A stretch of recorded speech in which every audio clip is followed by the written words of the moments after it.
بسم اللہ الرحمن الرحیم۔ الطلاق نام، اس سورہ کا نام ہی الطلاق نہیں ہے بلکہ یہ اس کے مضمون کا عنوان بھی ہے، کیونکہ اس میں طلاق ہی کے احکام بیان ہوئے ہیں۔ حضرت عبداللہ بن مسعود رضی اللہ عنہ نے اسے سورہ نساء القصرى بھی کہا ہے، یعنی چھوٹی سورہ نساء۔ زمانہ نزول، حضرت عبداللہ بن مسعود رضی اللہ عنہ نے صراحت فرمائی ہے اور سورہ کے مضمون کی اندرونی شہادت بھی یہی ظاہر کرتی ہے کہ اس کا نزول لازماً سورہ بقرہ کی ان آیات کے بعد ہوا ہے جن میں طلاق کے احکام پہلی مرتبہ دیے گئے تھے۔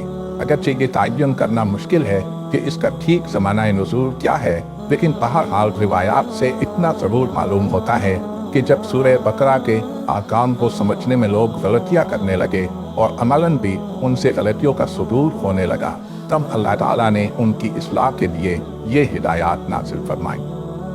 موضوع اور مضمون، اس سورہ کے احکام کو سمجھنے کے لیے ضروری ہے کہ ان ہدایات کو پھر سے ذہن میں تازہ کر لیا جائے جو طلاق اور عدت کے متعلق اس سے پہلے قرآن مجید میں بیان ہو چکی ہیں۔ الطلاق مرتان فإمساك بمعروف أو تسريح بإحسان۔ البقرہ 229۔ طلاق دو بار ہے، پھر یا تو سیدھی طرح عورت کو روک لیا جائے یا بھلے طریقے سے رخصت کر دیا جائے۔ والمطلقات يتربصن بأنفسهن ثلاثة قروء ولا يحل لهن أن يكتمن ما خلق الله في أرحامهن إن كن يؤمن بالله واليوم الآخر وبعولتهن أحق بردهن في ذلك إن أرادوا إصلاحا۔ البقرہ 228۔ اور مطلقہ عورتیں طلاق کے بعد 3 حیض تک اپنے آپ کو روکے رکھیں اور ان کے شوہر اس مدت میں ان کو اپنی زوجیت میں واپس لے لینے کے حقدار ہیں اگر وہ اصلاح پر آمادہ ہوں۔ فَإِن طَلَّقْنَا فَلَا تَحِلُّ لَهُ مِن بَعْدُ حَتَّى تَنكِحَ زَوْجًا غَيْرَهُ۔ البقرہ 230۔ پھر اگر وہ تیسری بار اس کو طلاق دے دے تو اس کے بعد وہ اس کے لیے حلال نہ ہوگی یہاں تک کہ اس عورت کا نکاح کسی اور سے ہو جائے۔ إِذَا نَكَحْتُمُ الْمُؤْمِنَاتِ ثُمَّ طَلَّقْتُمُوهُنَّ مِن قَبْلِ أَن تَمَسُّوهُنَّ فما لكم عليهن من عدة تعتدونها۔ الاحزاب 49۔ جب تم مومن عورتوں سے نکاح کرو اور پھر انہیں ہاتھ لگانے سے پہلے طلاق دے دو تو تمہارے لیے ان پر کوئی عدت لازم نہیں ہے جس کے پورے ہونے کا تم مطالبہ کر سکو۔ والذین یتوفون منکم ویذرون ازواجا یتربصن بانفسہن 4 اشہر وعشرا۔ البقرہ 234۔ اور تم میں سے جو لوگ مر جائیں اور پیچھے بیویاں چھوڑ جائیں تو وہ عورتیں 4 مہینے 10 دن تک اپنے آپ کو روکے رکھیں۔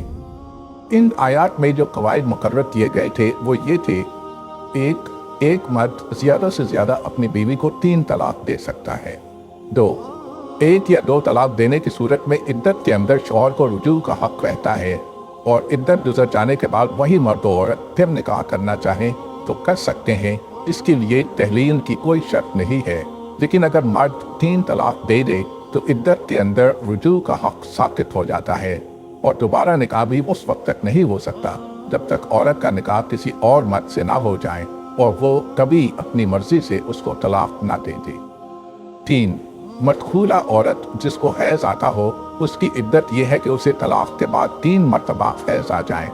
1 طلاق یا 2 طلاق کی صورت میں اس عدت کے معنی یہ ہیں کہ عورت ابھی تک اس شخص کی زوجیت میں ہے اور وہ عدت کے اندر اس سے رجوع کر سکتا ہے۔ لیکن اگر مرد 3 طلاق دے چکا ہو تو یہ عدت رجوع کی گنجائش کے لیے نہیں ہے، بلکہ صرف اس لیے ہے کہ اس کے ختم ہونے سے پہلے عورت کسی اور شخص سے نکاح نہیں کر سکتی۔ 4. غیر مدخولہ عورت جسے ہاتھ لگانے سے پہلے ہی طلاق دے دی جائے اس کے لیے کوئی عدت نہیں ہے، وہ چاہے تو طلاق کے بعد فوراً نکاح کر سکتی ہے۔ 5. جس عورت کا شوہر مر جائے اس کی عدت 4 مہینے 10 دن ہے۔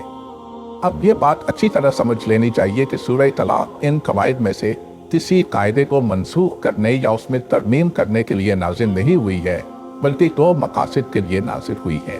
ایک یہ کہ مرد کو طلاق کا اختیار دیا گیا ہے، اسے استعمال کرنے کے ایسے حکیمانہ طریقے بتائے جائیں جن سے حتی الامکان علیحدگی کی نوبت نہ آنے پائے، اور علیحدگی ہو تو بدرجۂ آخر ایسی حالت میں ہو جبکہ باہمی موافقت کے سارے امکانات ختم ہو چکے ہوں، کیونکہ خدا کی شریعت میں طلاق کی گنجائش صرف ایک ناگزیر ضرورت کے طور پر رکھی گئی ہے، ورنہ اللہ تعالیٰ اس بات کو سخت ناپسند فرماتا ہے کہ ایک مرد اور ایک عورت کے درمیان جو ازدواجی تعلق قائم ہو چکا ہو وہ پھر کبھی ٹوٹ جائے۔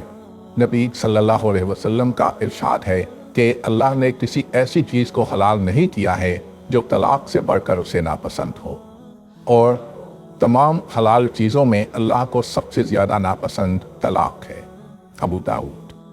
دوسرا مقصد یہ ہے کہ سورہ بقرہ کے احکام کے بعد جو مزید مسائل جواب طلب باقی رہ گئے تھے ان کا جواب دے کر اسلام کے آئلی قانون کے اس شعبے کی تکمیل کر دی جائے۔ اس سلسلے میں یہ بتایا گیا ہے کہ جن مدخولہ عورتوں کو حیض آنا بند ہو گیا ہو یا جنہیں ابھی حیض آنا شروع ہی نہ ہوا ہو، طلاق کی صورت میں ان کی عدت کیا ہوگی، اور جو عورت حاملہ ہو اسے اگر طلاق دے دی جائے یا اس کا شوہر مر جائے تو اس کی عدت کی مدت کیا ہے، اور مختلف قسم کی متعلقہ عورتوں کے نفقے اور سکونت کا انتظام کس طرح ہوگا، اور جس بچے کے والدین طلاق کے ذریعے سے الگ ہو چکے ہو اس کی رضاعت کا انتظام کس طرح کیا جائے۔